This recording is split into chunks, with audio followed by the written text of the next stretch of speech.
Rafael Bercinka dari Divisi HR Training.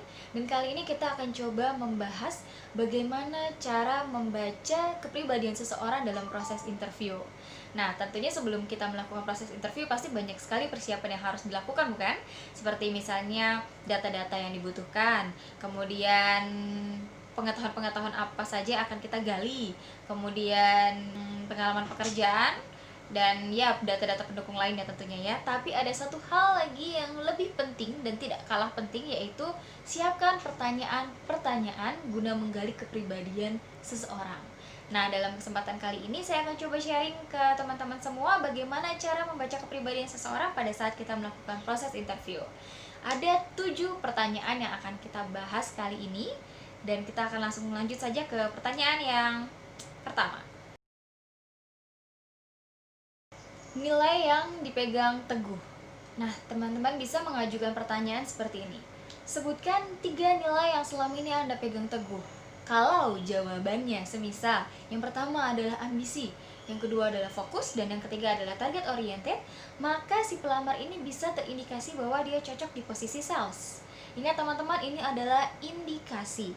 Jadi kita cuma bisa mengarahkan atau mencoba menebak kepribadiannya, oh ini lebih cocok di posisi ini loh, oh ini lebih cocok di posisi ini loh. Tapi ini tidak bisa menjadi hal yang pasti, karena semua sisi psikologi ini adalah indikasi ya. Jadi semisal itu pertanyaannya dan jawabannya 3 tadi, yaitu ambisi, fokus, dan yang ketiga adalah target oriented.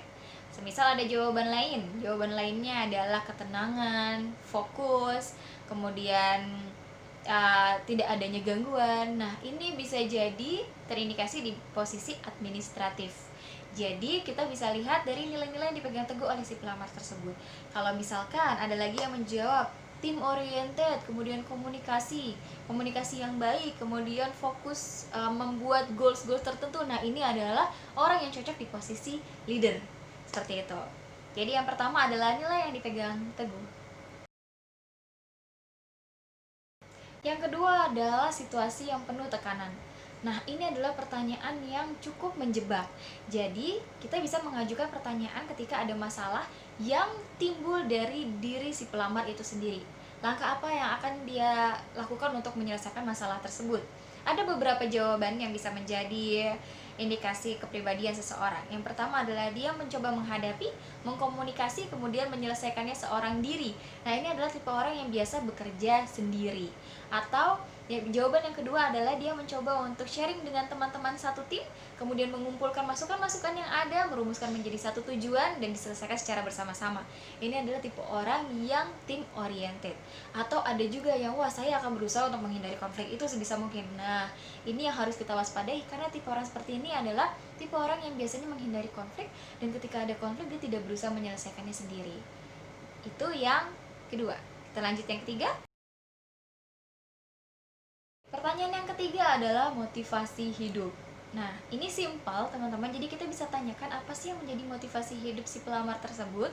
Jawabannya biasanya ada banyak sekali, bisa orang tua, bisa pasangan, bisa juga keluarga, atau ingin beli rumah, atau ingin beli mobil, dan yang lainnya. Yang perlu kita gali adalah seberapa banyak hal-hal yang menjadi motivasi si pelamar tersebut. Makin banyak dan makin besar pengaruh motivasi tersebut terhadap hidupnya, orang tersebut akan memiliki kemungkinan bekerja lebih baik. Kemungkinan ya, jadi semakin banyak kemungkinan bekerja lebih baiknya juga akan semakin bagus, selama motivasi hidupnya adalah hal-hal yang positif dan berada di lingkungannya. Oke, poin yang keempat adalah hobi di luar pekerjaan. Zaman sekarang banyak sekali perusahaan yang sudah peduli dengan work-life balance dari employee-nya. Jadi banyak sekali kegiatan-kegiatan yang bisa dilakukan di luar pekerjaan, atau bahkan sudah ada beberapa perusahaan yang membuat komunitas-komunitas tertentu untuk mendukung hobi dari employee-nya. Nah, ini wajib kita tanyakan. Kenapa? Karena dari situ kita bisa menilai kemampuan-kemampuan dari seorang pelamar, baik itu soft skill-nya maupun hard skill-nya. Contohnya, ketika kita menanyakan hobi apa sih yang menjadi concern dari seorang pelamar, dan jawabannya adalah fotografi. Nah, ini kita bisa melihat dari soft skill dan hard skill-nya. Soft skill-nya misalnya bagaimana cara dia berkomunikasi persuasif kepada modelnya untuk mengarahkan gaya. Hard skill-nya bagaimana caranya dia mengedit fotonya, Adobe Photoshop atau aplikasi-aplikasi lainnya.